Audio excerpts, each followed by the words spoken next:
We're going to get more testimonials with today's amazing special guest, John Hubbard. Today's episode is brought to you by Book Arbitrage Profits. If you want to start the ultimate side hustle, I can't recommend book flipping enough. Used books are continually going up in value. If you want to learn how to flip books and make 6 and even 7 figures, please join our free training at servetomaster.com/BAPS. Are you tired of dealing with your boss? Do you feel underpaid and underappreciated? If you want to make it online, fire your boss and start living your retirement dreams now, then you've come to the right place. Welcome to Serve No Master Podcast, where you'll learn how to open new revenue streams and make money while you sleep. Presented live from a tropical island in the South Pacific by best-selling author Jonathan Green. Now, here's your host. Now, I'm very passionate about testimonials because they're so hard to get because it feels so uncomfortable because it always reminds me of when I was in high school and you have to get 3 letters of recommendation for teachers and then they seal the letter and you don't know if one of them's poisoned the envelope and you're like, it feels like playing Game of Clue where your entire life can get ruined. And I had a friend who faked all 3 of his letters and got into an Ivy League school. And I always thought about that because I was like, I wonder what's in those letters, right? Like they seal it up so they can say some really bad stuff. And it's the same thing about asking for a testimonial or asking for a review, because sometimes you do that and then they drop you a 1 star instead of letting you fix the problem. They come after you. So I want to start from that point, that fear. There's this fear. Same thing like when I work with authors, they're like, what if I get a bad review? I'm like, oh no, you're going to. Like every book has a bad review. There's no book with only good reviews in the world. So it's going to happen. But how did you start by dealing with that fear? Yeah, well, that's the thing about testimonials, isn't it? Is we all know we need them, but for some reason we're hesitant to reach out for them. And my experience is that there's a few reasons for that, which are all based around fear. But it's one is feeling that you're just imposing on your client by asking for a testimonial. And most of that comes from that fear of rejection, or sometimes people say to me, hey, I'm paying them. Why should they be doing work for me? Things like that. But when it comes down to it, businesses that get results for clients on a regular basis, the main reason they haven't got testimonials coming in the door is because they just don't ask. So I've come up with a few techniques to get over that hurdle. And when people apply just some of these techniques in their request, they tend to get testimonials flowing into the business and they turn that around. Well, let's start with that. What's one of the techniques that you recommend? Like what's the easiest one for people to start with? Yeah, perfect. So I've got a framework that I use. I call it the Real Testimonial Framework, and it's just REAL. R is for relationship first. So this is the idea of putting the ongoing relationship first with the client. So don't put everything on the line just for getting one video testimonial, because we don't know the situation that client might be in at the time. They might have stuff going on at home, or they might have deadlines that they're trying to hit. So we want to save the awkwardness of them having to come up with a lame excuse down the track. So the very first thing that we do is we put something in the request along the lines of, hey, if you're super busy right now, no big deal either way. Just put next time in the subject line, and please no further explanation is necessary. And that what that does is it just, one, leaves the door open in the future for them to come back. But the big thing it does, in my experience, is it makes people a lot less gun shy about sending that request in the first place. And so they send a lot more requests. So therefore they get more testimonials flying in the door. So that's the first kind of check in the checklist of the Real Testimonial Framework. The E is for easy and fast. And nothing makes a video testimonial easier for your client than a video interview. So rather than just saying to your client, hey, Jonathan, can you give me a video testimonial? And then you go, well, what does he want? You know, what if I say the wrong thing?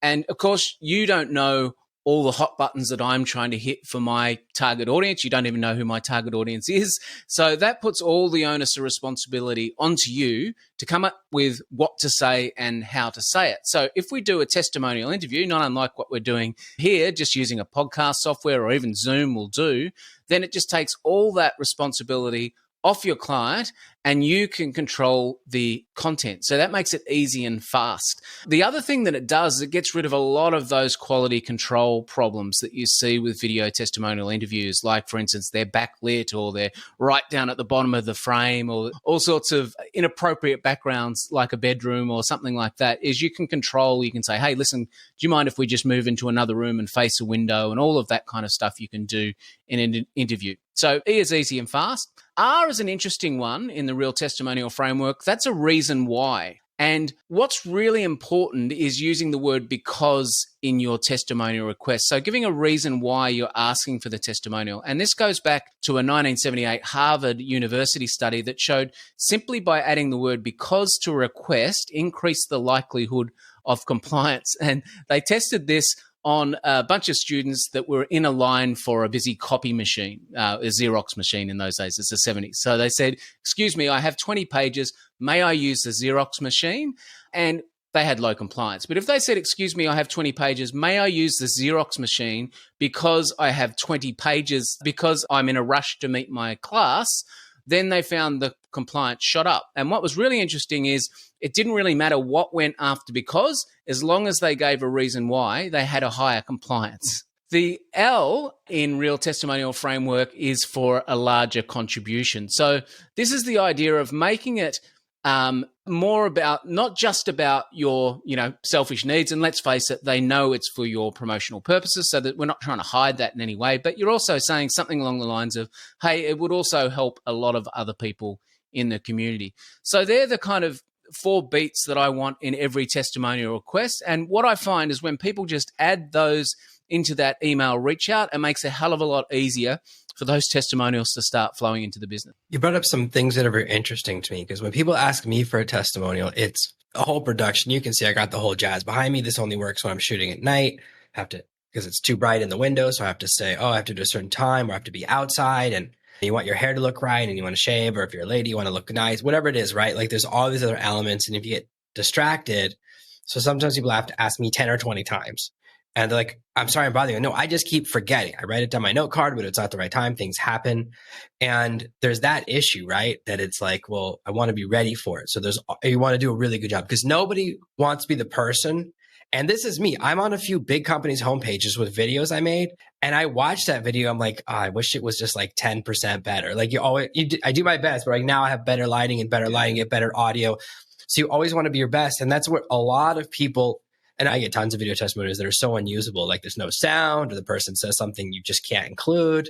They use a potty word or whatever. So it's a very good idea about the making it interactive. It makes it more likely to happen, because most of the time when I don't do it, it's forgetfulness. I'm really busy. I get so many emails, so many messages. If you saw how many messages are in my podcast inbox, I just stopped opening it because I went on vacation for a month. And it's so many messages, like I can't even deal with them. Like it's a whole day of work. Yeah. So it's usually that. A lot of times we assume when someone doesn't respond to a message, especially when we're asking for something, that it's like a massive rejection. When 99% of the time, it's they didn't see the email, right? Or they got distracted, right? Especially when it's a big ask. So I think that's really helpful to go, let's just make it in real time. And then if you remove that performance, right? I have to do a great testimony. What's the right thing to say? And it's always tricky, because you go, what do you want me to say? They go, just be yourself, because they can't tell you exactly what to say, because it starts to get into murky waters, right? And it's funny, because I ordered something, it came in the mail today, and they were like, if you follow us, make a video and leave a 5-star review, and then post a video of all of that to our Facebook page, we'll give you a nickel. And I was like, wow, that's like, I mean, I guess it must work on somebody, but it was like such a, I'm used to the $5 Starbucks gift card. I'm like, well, I don't go to Starbucks. It's just like, I get those offers all the time. And we're so used to that. That's so many big company strategies is like, let's offer something really low value to a huge number of people and try and incentivize them to give. And especially when they say it has to be a 5-star review. I know you're not supposed to do that, but that's out there. And so there is this kind of thing that poisons the well. And I think it's the same reason we're afraid to do outreach at all, because we've all had a lot of bad outreach. I get so much bad outreach, right? Like you always know your podcast hits a certain point where you start to get like 10 requests a day from like just getting machine gunned in from people in completely different industries, whatever. And it's like, it does make you gun shy about reaching out to other people. So I think there's a lot of these challenges. So this is very interesting to me, the idea of just making an interview have the right questions, because I've tried a lot of different techniques. You're like, sometimes you have like, I've tried the thing, you have automated video question, then they reply with the video, then the next question appears and stuff. And that's okay, right? That got me some okay stuff. Then you got to parse it. But it's sometimes they say something like, can you re-say that without that in it or this in it? Right? Because they make sense. So this is all very, very interesting to me. What do you think is like the right process? So let's say you ask someone, hey, do you think you do a testimony? And there's just no reply.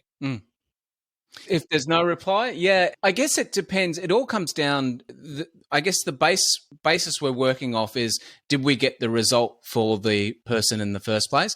Then there's automatically a reciprocity that kind of takes place there and people, in my experience, want to help you and they want to, and they understand you using it for your promotional purposes. It's more around, are you making it easy for them to provide the testimonial? But yes, there's going to be people that aren't in the circumstances aren't right, or they're just too busy. But I would maybe reach out once or twice more, and after that, I would probably leave it alone, to be honest. And I'm hoping that for most people, there'd be, plenty of fish in the sea. There's other people that they've got big results for. The other thing is, sometimes you can reach out for a testimonial too early, because if you think of the spectrum of okay testimonial to outstanding testimonial, the outstanding testimonials have got a couple of elements, and I can talk through this in more detail. But top of the list is there's a big result. There's a big quantifiable result there. It's not just a pleasantry about how good Jonathan is or how much I like the course. It's something that came out of that. I started my online business within 6 weeks. It's a nice quantifiable result. And that's, if I'm someone in the audience, a prospect, and I'm watching that and I want that result, then that's really engaging to me. That's what's got me paying attention. So that's top of the list, is quantifiable result. So sometimes it doesn't pay to reach out too early. It actually pays to do the work, get the result with the client, and then put in the testimonial request. Yeah, it's very interesting. Sometimes I was looking at something recently, and all of the reviews were like, I just got this, seems great, haven't tried it yet. And I'm like, that's so and I saw Yes. a whole bunch of those. And I was like, this is very, very unhelpful, right? Like, I'm hopeful that it will work. I'm like, this is the same as reviewing it before. Might as well write the review before it arrives, right? Like, there's a lot of that. But the thing is, that's when the people are the most excited. And so part of it is like, when do I hit people on the excitement arc? Because once you complete a project for someone, sometimes you just never hear from them again. Like, the job is done, and then like suddenly you go from very important to them to you've hit the milestone, and they get really unresponsive. And so you go, do I want to hit people when they're the most excited, which is usually like a few days into a course? Then they're most likely to shoot a video or do whatever because they're so excited.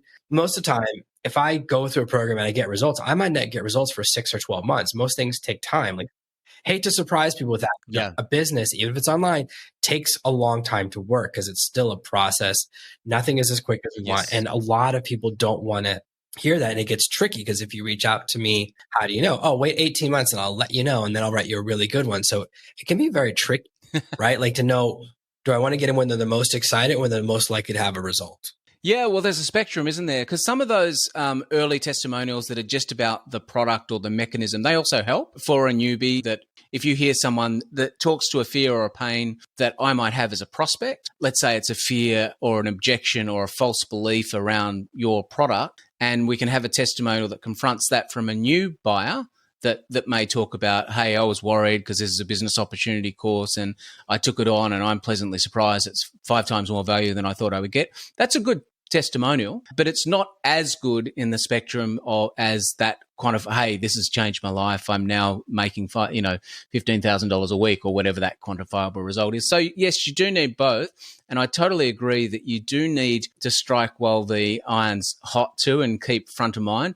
And one thing that I do right from the start when I'm working with anyone is I set that expectation that if I can get you this result in X amount of, whatever the time frame is, would you be willing to provide a video testimonial? So we're setting that expectation right up front. So it's not coming out of the blue when I ask, that is always in the plan. And the other thing is, what tends to happen as someone goes cold too, if you're only, you haven't spoken to them for 12 months or whatever, and then you reach out of the blue, sometimes people tend to internalize some of the things that they learned off you and take all the credit for that themselves. So it pays just to remind them of the results that you've achieved together occasionally as well, which goes into, there's a couple of other things you can do just to keep front of mind. And one is just having some form of regular reach out baked into your, whether it be a newsletter or just a regular email sequence or whatever it is, just eliciting those results. So people come forward when they get results. So you can have those conversations and stuff like that. It's like noticing people when they post results in your Facebook group, if you've got a Facebook, reaching out to those guys, seeing if they'll take the next step and turn that into a video testimonial. So those are some of the things you can do. But yes, you're always going to have a spectrum of testimonials. And that's not a bad thing because they talk to different people in your audience.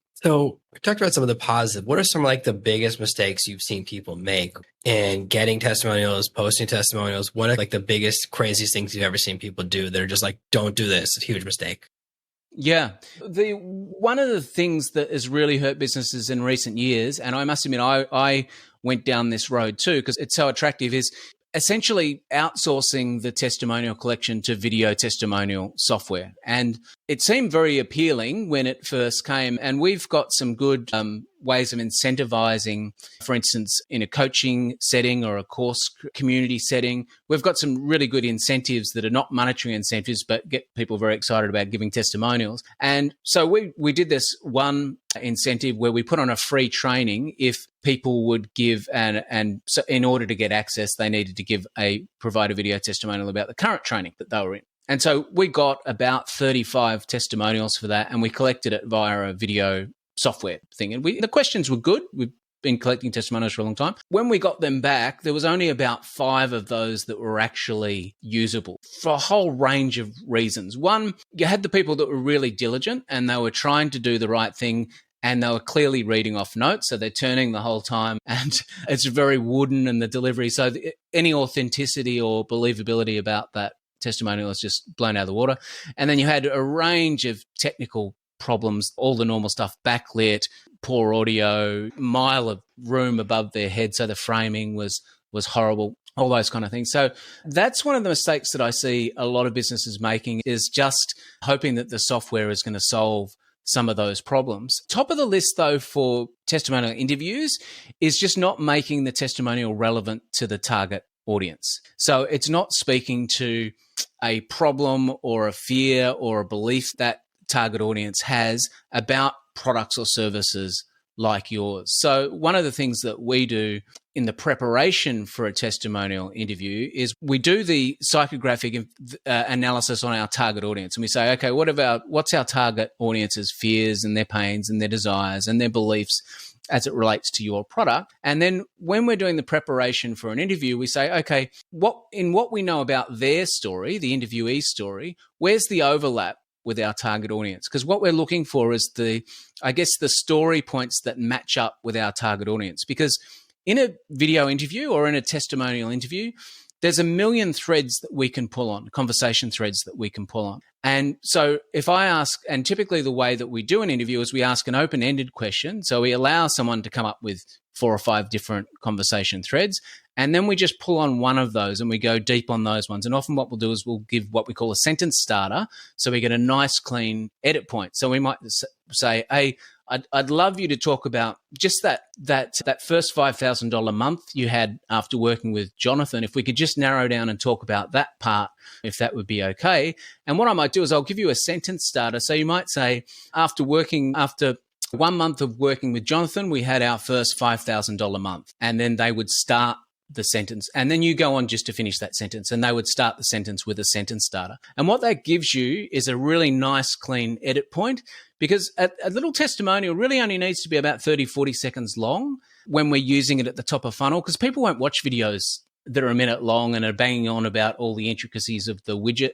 They just want to know, does it solve the problem they have, and does it deliver the result that they want? We can fit that in a little 30 or 40 second video, and we really only need 2 or 3 sound bites to make that happen. So if we know the sound bites that are going to resonate with our target audience, and then we go into the interview knowing on the listening out for those conversation threads as they appear, then we can pounce and go, okay, let's go down that road. Let's capture that question nice and cleanly. And then we don't have to spend an hour doing the interview. We can capture the interview, 15 to 20 minutes. Yeah, because sometimes they give an answer and it's like almost perfect. And then there's a space that you can't use, and another part's almost perfect. Or maybe they say something that's very personal or individualized. And I tried, like everyone, I tried using the software, and you get all of those things. And it's like you get more videos than you normally do because you don't have to get in the call with people in it. But you're exactly right. And what's interesting is they've started to try and bring that into the podcast market. And someone had one and it's awful. It has an automated question, and it's so horrible. I couldn't even do it. Like I tried to do it for someone. I was like, all right, I'll try it. It's to someone else's podcast. They have the question, like, oh, just answer a question like you're talking to a person. It's so unnatural. Now I understand why people stink at doing it when they're trying to give a testimonial for me, because it's impossible. I have no idea what question I'm going to ask you next. How could I possibly know? Because I don't know what you're going to say, right? People always ask me what questions are you going to ask on the podcast? I'm like, I don't know. How would I possibly know that? Because you could say something crazy. They get that. And that's what I want to talk about. And that's what makes it a dynamic medium. And that's what makes it interesting. And obviously a testimony wants something more specific, but if people want to give you a testimony, they want to give you what you want, but it's like this guessing game because they don't exactly know what you want. So I think that it makes sense for the live interview. So I want to ask about is like the request. Right? Do you say, hey, we want to do an exit interview? Do you say, hey, do you have time to do a testimonial for me? Do you straight up ask for a testimonial specifically and let people know in advance? Because I feel like that word has this huge weight to it, right? Or do you say feedback? Do you use the word testimonial specifically? Great. No, I don't say feedback because I don't want to get on a call and them giving me, trying to help. They might be giving me useful pointers about what I could add to module 2 in my content or something. So I want to be really clear that it's a case study interview and that will be, it's a testimonial interview and we'll be sharing their interview for promotional purposes. So I never ever hide that because otherwise you really risk wasting both of your time. So in the request, when I'm doing that preparation work and I'm thinking about what's a nice quantifiable result, if I have my perfect testimonial from this person, what's their quantifiable result look like? So that in copy, how we're always trying to specify a number. So what I'm always looking for, and this can be depending on what kind of business I'm working with, if it was a sleep coach, obviously you haven't got I made $5,000 in 3 weeks kind of result, but you could say something like, I've gone from having 5 hours sleep a night to 9 hours sleep. So anytime you can get a quantifiable result in there is really powerful. So knowing that I'm going to ask that, I try and seed that really early on in the testimonial request process. So I might say, let's say I help someone with a book launch strategy. I might say, hey, Jonathan, I'd love you to talk about how you doubled your sales using the book launch strategy. If you could share that, I would be truly grateful. So I would be making it very clear that it's a testimonial request very, very early on. And like I say, there's plenty more fish in the sea, and we're trying to leave the door open for people to loop back around. It's not the right time. And we're also making it as easy as humanly possible. We're saying to them, hey, no preparation is necessary. Just show up. It will be done in 30 minutes. So if that doesn't land and they're not the right person to do it, then we move on. Yeah, because it's interesting because I do a lot of these. I do a lot of podcasts because I live in the middle of nowhere. This is how I meet people. It's very great for me. It's the only time I talk to other people in the business in this way. And I send out, you saw because you're on that end, multiple videos saying, hey, it's a video interview. We shoot it in 4K. Please do the lighting. All those interviews come out for me, automatic ones. There's still 1 in 10 people show up and go, is this a video interview? And yes. 1 in 20 call in from their cell phone and do with no external mic. And I'm like, what? And it's even then, right? And that's someone trying to promote. Let's be honest. You're here because you hope people hear about your business and want to use your tools and training, which is fine because it's also helpful. Like I choose who I bring on. Like it's not a secret, guys. Big surprise. He's going to say his link at the end. And yet people with that intention will still show up and be like, oh, I can't be on camera. Or the vertical video. Like there's a time and a place. Like I do a lot of vertical video and short video content. I love it. But guess what? You don't want that for a testimonial. Once you get a vertical testimonial, you're like, what am I supposed to do with this? I got to either crop it or whatever. And it's all these little things that kind of people do, even when it's for growing their business, alone for growing your own. So there are these hurdles. Like how do you get people, I guess, prepared for the tech issue? Like to know, hey, I'm going to put you on camera, this and that. Like, do you send them one of those things that says, oh, set up your lighting? Do you have an external mic and all that stuff? I do. And I try and make it in their interests. So one of the things that we do immediately in the confirmation email after someone's agreed to give a testimonial, and I'm talking if I'm doing it from one of the first things we do is we send an email and we say and it's titled "How to Shine on Camera." So that's part of the fulfillment. And top of the list is face a light source. So we say, hey, one of the most flattering things you can do is face a window because natural light's very flattering. The other thing is if you adjust the webcam and have it as close to eye height as possible. That's the most flattering height, and it avoids that awful up the nose shot, because you see so many shots that are shot from down low up, and it just looks absolutely awful. So they're the two main things, and we say quiet room and stuff like that. And then the interview itself gives us a little bit of time to fine tune that as well. So we do a bit of preamble at the start, and I might say, hey, listen, can you just do us a favor and just adjust the laptop around this way or that way, or is there a blind you can open there, or whatever that is. So we just do that quality control. And I personally, this doesn't happen very often. It only happened once that I can remember in recent years. But if there's no way of controlling that quality, then I will postpone the interview, because it's useless to me or the client if we can't publish it. It's like which happens so often when you're using that video collection software and so on, is you get all of these great testimonials, and sometimes there's great elements to them, but you can't, it'd be a job and a half to try and edit those all together.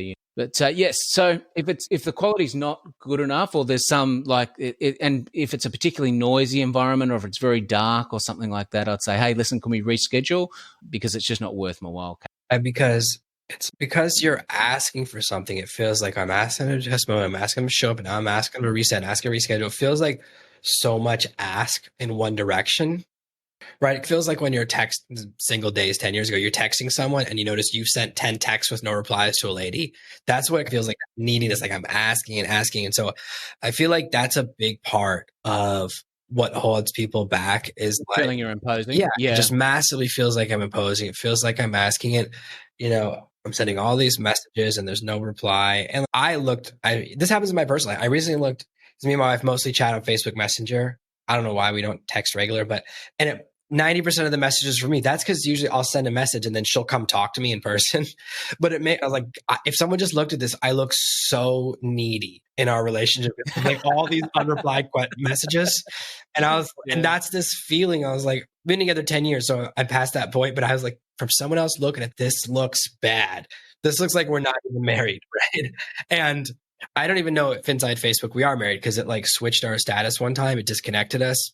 I didn't even know because I never looked, but I was like, this looks terrible. So I just think about that feeling. There's this huge fear, not just of imposing, but also of by the time you finally get them on camera, they are really annoyed. I know that, and that's all projection, right?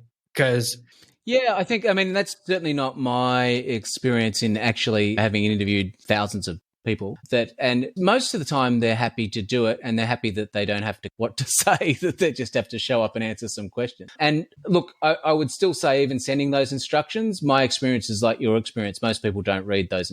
Maybe couple and 20% might, or 30% might. So they show up and we just do that little bit of adjustment before we start. We have to do that. And then we settle in and do the normal preamble of, hey, Jonathan, this is just a normal conversation. There's no right or wrong answers, and we're going to edit this. So feel free to, if you want to start your answer again, go ahead and do that. And I reckon it's going to take us about 15 minutes. How big of a window do you give people to schedule between when you ask for a testimonial? Because I've seen, and this is one of the things that annoys me about my scheduling software, I can't put a limit on it, these days this week, not these days this week, or just only these 2 days this week. Because sometimes you don't want to close it out forever, but only open it for the next 3 days, right? So that people have to schedule this window. So there's a sense of immediacy.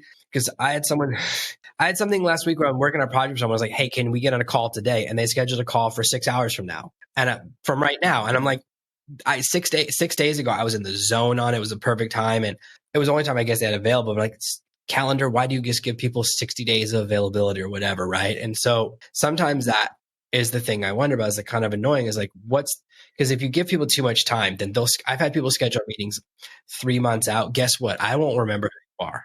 I use an app to tell me who people are. I have notes reminding me who you are, not because of anything to do, but I have 4 kids. Okay.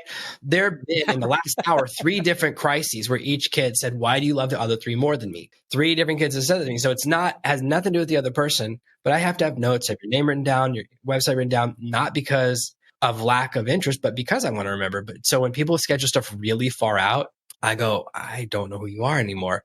So I need it quickly. So how much time window do you give? Do you give them I need you this week, right?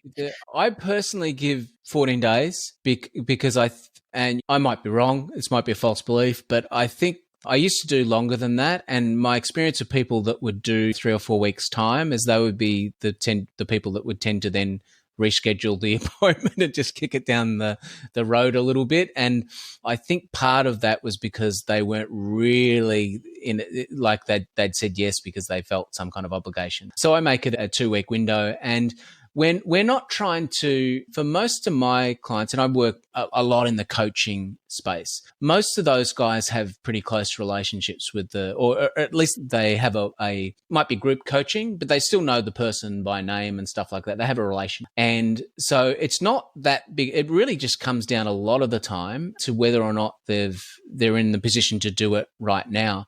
And by saying to them, hey, listen, if now's the right time, just say, put next time in the subject line. If they put next time, then my client will reach back out to them in 2 or 3 months and ask them again, say, hey, you're looking, it's okay now. So I guess my point is most of the time, we're not trying to convince people to do something that they don't want to do. We're just rounding up the people that would be interested in doing it. Yeah, I mean, actually, when you said 14 days, I was like, wow, that's so long. If you schedule it, I was thinking that's so far away because so many things happen in life. The further something is out, the more likely something is to happen or get in the way. And it's not intentional. Like I have so many scheduling apps, it doesn't matter. I've even interviewed people on the show who that's all they do is they help people get like, oh, whenever you have a meeting, you get a text, you get a fax, you get like a Facebook message to get reminded because life happens, right? And that's why I try to have a business where I need as few meetings as possible. People are like, why do you only shoot podcasts one day a week? Because like, I'm guaranteed to remember. Like I will definitely remember that's the day of the week because otherwise I missed so many meetings. Yeah. You know, I missed a huge meeting last week and the person sent me a message. I'm really sick. I can't make the meeting. I'm so sorry. I was like, oh, I saw the message the next day and I'd forgotten the meeting. And so that's how it is. I think when you give people this large window, you're exactly right. The longer it is, the more likely they are to forget or distract. And that's why I try to say, if you want me to do something, ask me to do it right now. It's like I had to shoot a video testimonial for someone who I spent 2 years working with. She's amazing, best copywriter I've ever worked with. Of course, I was like, but if I'm going to shoot a video for you, I got to be outside in the beach. Got to live on the beach. It has to look perfect. And I was like, you have to remind me at the right time and all this stuff. So it's like, I want it to be perfect. And so that meant she had to ask 7 or 8 times because and it was on my notes, my schedule for the day for weeks. So I wanted it to be perfect. So sometimes it's that. And it's actually sometimes, want to help. Yeah, the immediacy and it's kind of that thing is that we're so afraid. I mean, you've sent me so many messages about rescheduling. And it's like last week, I can't believe this. The entire website that we used to record was down. And I was like shopping for backups and none of them could do what I wanted to do. The competitor that I almost went with instead of this brand got bought out by another company that doesn't have the same features and all of this stuff. So I spent 2 hours trying to fix the tech. I was so stressed out, but it can feel right from your end. Like, is this guy not want me on a show? Like, and that's the thing is that it can feel that way. Like, is this a game? Fortunately, you had tried to log in and you saw that it wasn't working from your end too. I was like, what if he can log in and I can't? That was my really big fear that it said like it shows you waiting. And then like, I'm like trying to log in. I was trying on different computers. I couldn't figure out why the website was down and all this stuff. So it's very much when we're asking people to do stuff, we're afraid to ask too many times because we think it's going to create this huge thing. And it's usually exactly right. If you give people a good experience and you kind of come in from that mindset of, I want to match my promise. And that is hard. Let's be honest. When I'm closing a client at the beginning, I'm very excited. Then I get the money. Let's be honest. My excitement goes down, right? I can tell you right now, some clients pay me all up front and some do milestones. The milestone ones get a much better experience. Because there's another carrot in front of me. I hate admitting that because I'd rather get the money up front. But there is something about knowing there's more money coming in that keeps you perpetually motivated to keep hitting that next milestone. I wish I'd, matured past that, but I'm not. When there's another milestone, I keep working towards it, right? Keeps you that heavy motivation. And we get so excited. Then by the end of the project, there's this sense of finality. I'm done. And it's never as good at the end as it was at the beginning, right? Because reality sets in.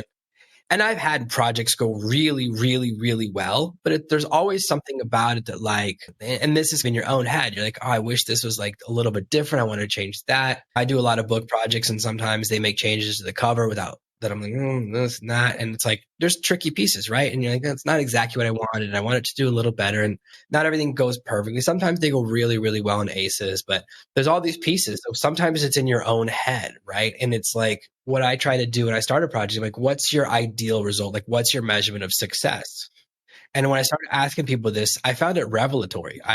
with my training courses, I asked this question once and it changed everything about how I see my business. I said, how many people on an email list would change your life? And the average answer was 100. And I was like, I could do that. Like, what?